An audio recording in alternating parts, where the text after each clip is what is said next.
how to set multiple alarms in mobile. So hello guys, in this quick tutorial below, I will tell you how you guys can do that. So for that, I will simply go to Plug app. If you guys don't have that, you guys can download it from Play Store or App Store. So I will simply click on that. Here you guys will see plus icon. So I will simply click on plus icon. So the question is how we can add multiple alarm. So it was very easy.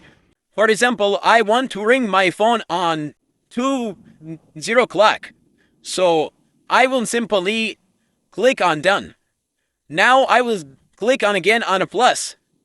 Now I will go to again 2. Then I will select 2:01 clock. After that, I will simply click on again on done. So you guys can see like the first alarm was on 2 o'clock. The second was on 2:01. So you guys can add multiple alarms like that. You guys can add unlimited. It's up on you. So that's how you guys can add multiple alarms. And when the time comes off alarm, your phone will be ring automatically. Thanks for watching.